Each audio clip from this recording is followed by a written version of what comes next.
కొత్తిమీర రైసు, ఒక గ్లాసుడు రైస్కి ఒక కట్ట కొత్తిమీర, కొంచెం పుదీనా, ఉల్లిపాయ, పచ్చిమిరపకాయలు, ఒక 2 పచ్చిమిరపకాయలు, వెల్లుల్లిపాయ, చిన్న ముక్క అల్లం ముక్క, ఈ 4టిని మనం మిక్సీ చేసి పెట్టేసుకోవాలి.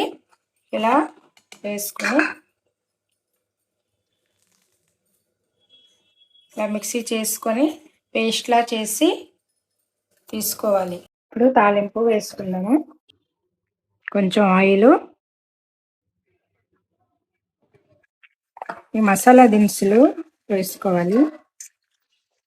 ఆకు, పెప్పర్, జీడిపప్పు, పచ్చిమిరపకాయలు, ఉల్లిపాయ వేసి బాగా కలుపుకోవాలి. ఇలా లైట్గా ఇది ఫ్రై అయ్యాక మనం చేసి పెట్టుకున్న ఈ కొత్తిమీర పేస్ట్ని ఇలా వేసుకోవాలి. బాగా ఇది దగ్గర అయ్యేంత వరకు కలుపుకొని తీసుకోవాలి. దగ్గర అయిపోయింది. ఇప్పుడు ఇందులో సాల్ట్ వేసుకోవాలి.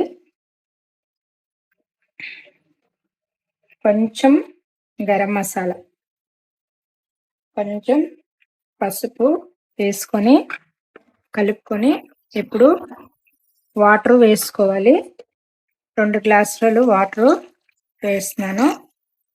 ఇవి బాగా మూత పెట్టి బాగా మరిగిన తర్వాత బియ్యం వేసుకోవాలి. వాటర్ ఇలా మరిగిపోయింది. ఇప్పుడు రైస్ వేసుకొని కలుపుకొని మూత పెట్టి ఒక 10 నిమిషాలు ఇలా ఉడికించుకొని తీసుకుంటే రైస్ రెడీ అవుతుంది. కొత్తిమీర రైసు ఇలా చేసుకుంటే చాలా బాగుంటుందండి.